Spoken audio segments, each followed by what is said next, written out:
নমস্কার বন্ধুরা, স্বাগত জানাচ্ছি বানানি কিচেনে। আজকে আমি কাঁকরোলের চপ করব। তার জন্য গাছ থেকে কিছু কাঁকরোল তুলে নিয়ে আসলাম। তো আজকে প্রথমে আমি কাঁকরোলগুলো কেটে নেব। সেজন্য একটা বটি নিলাম।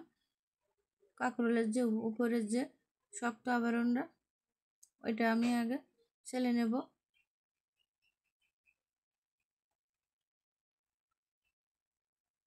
আমি কাঁকরোলের উপরের আবরণটা এভাবে আমি সব ছেলে নেব।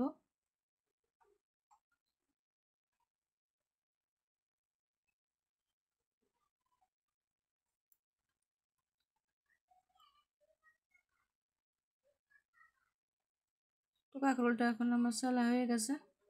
এখন আমি কেটে নেব। কাঁকরোলটা আজকে আমি গোল গোল করে কাটবো। এভাবে কাটবো সব কাঁকরোলগুলো।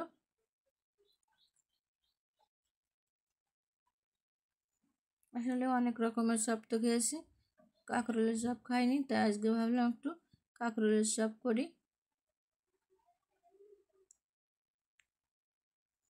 আমি কাঁকরোলটা কিন্তু এভাবে কেটে নিয়েছি, দেখতেই পাচ্ছেন। খুব একটা পুরো করিনি, আবার খুব একটা পাতলাও করিনি। তো এইভাবে আমি সব কাঁকরোলগুলো কিন্তু এখন কেটে নেব। তো আমার কাঁকরোলগুলো এখন কাটা হয়ে গেছে। এখন আমি বটিটা একপাশে সরিয়ে রেখে কাঁকরোলগুলো এই পাত্রে ঢেলে দেবো। কাঁকরোলগুলো আমি দিয়ে নেব, সেজন্য আমি এই পাত্রে দিয়ে দিলাম। এখন আমি কাঁকরোলের ভিতরে একটু জল দিয়ে দেব। জল দিয়ে আমি কাঁকরোলটা কিন্তু 2-3 বার করে ধুয়ে নেব।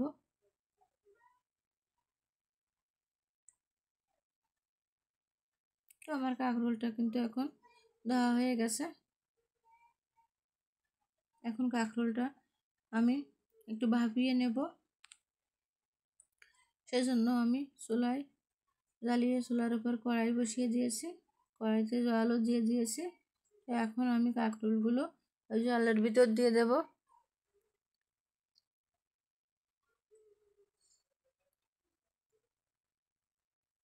কাঁকরোলগুলো আমার জলের ভিতর দেওয়া হয়ে গেছে। এখন আমি এই কাঁকরোলের ভিতর একটু লবণ দিয়ে দেব, আর একটু হলুদ দিয়ে দেব। হলুদটা একটু কম মনে হচ্ছে, তো এই জন্য আমি আর একটু হলুদ দিয়ে দিলাম। তো লবণ হলুদ দেওয়ার পরে এখন আমি একটু নেড়ে ছেড়ে নেব। নেড়ে ছেড়ে দিয়ে কাঁকরোলটা আমি ঢেকে রেখে দেব। কাঁকরোলটা এদিকে ভাপা হতে থাকুক, আর আমি এদিকে চপ করার জন্য একটা বেটার রেডি করে নেব।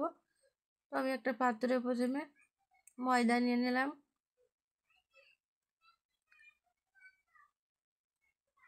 আমি ময়দা দিয়ে দিলাম, আর এখন আমি বেসন দিয়ে দিচ্ছি।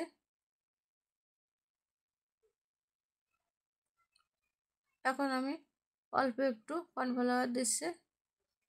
এটা কিন্তু না দিলেও চলে, আমার কাছে আছে তাই আমি দিলাম। শুধু ময়দা আর বেসন দিয়ে করলেই হয়ে যায়। তো আমি এখন স্বাদ মতো একটু লবণ দিয়ে দিলাম, আর একটু হলুদ দেব, আর ঝালের জন্য আমি একটু শুকনো ঝালের গুঁড়া দিচ্ছি।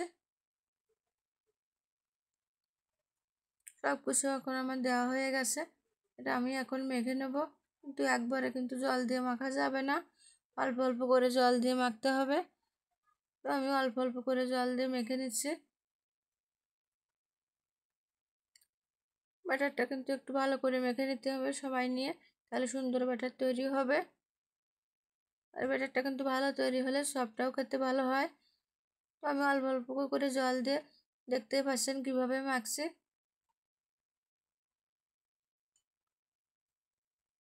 তো আমি ব্যাটারটা এভাবে কিন্তু সব মেখে নিলাম। আমার ব্যাটারটা কিন্তু মাখা হয়ে গেছে। এখানে অনেকটা কিন্তু যে ঘন হয়েছে বা অনেক পাতলা হয়েছে তা না, মাঝামাঝি টাইপের ব্যাটার। তো আমার ব্যাটারটা আমি এখন একপাশে রেখে দেব। রেখে দিয়ে আমি চুলার উপর যে কাঁকরোলটা ভাপাতে দিয়েছিলাম সেটা আমি এখন নামিয়ে নেব। দেখেন একটু শক্তও কিন্তু আছে, আর একটা যে নরম হয়ে গেছে না। তো এখন আমি একটা ঝুড়িতে এই কাঁকরোলটা আমি ঢেলে নেব। তো আমি এই ঝুড়িটাই কাঁকরোলটা ঢেলে দেব।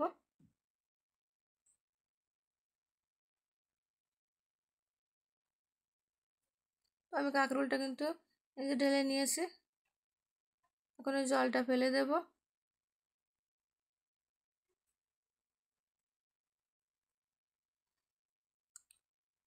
এখন এই কাঁকরোলটা আমি পাত্রে ঢেলে দিলাম, দিয়ে আমি এই কাঁকরোলের ভিতরে একটু ঠান্ডা জল দিয়ে দেব।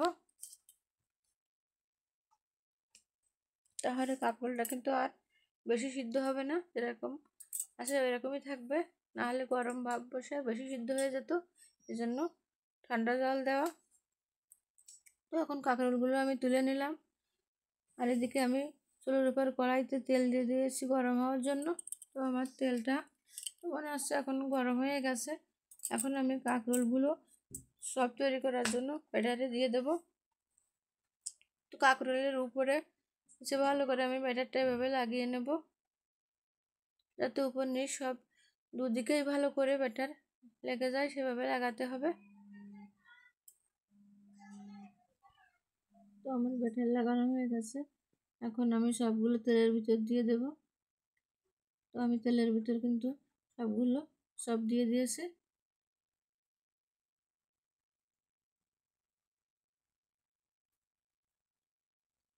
সবগুলো দেওয়া হয়ে গেছে আমার।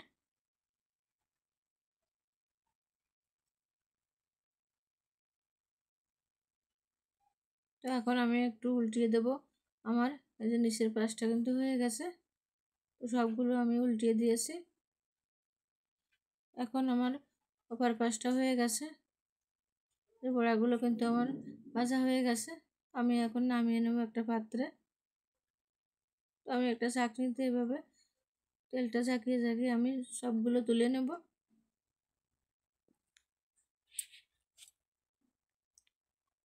তো আমি এভাবে সবগুলো কিন্তু ঝাঁকিয়ে ঝাঁকিয়ে তুলে নেব, যাতে তেলটা পড়ে যায়, চপের ভিতরে বেশি তেল না আসে সেজন্য।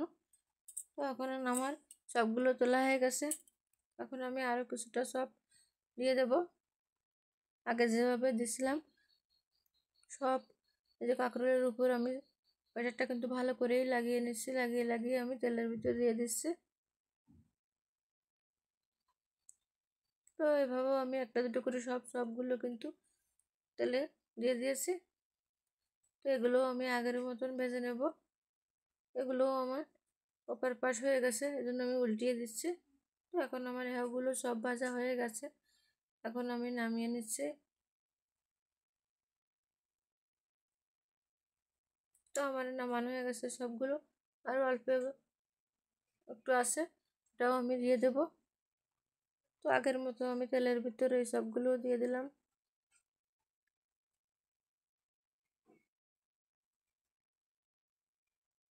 আমার সবগুলো আমি উল্টিয়ে দিলাম।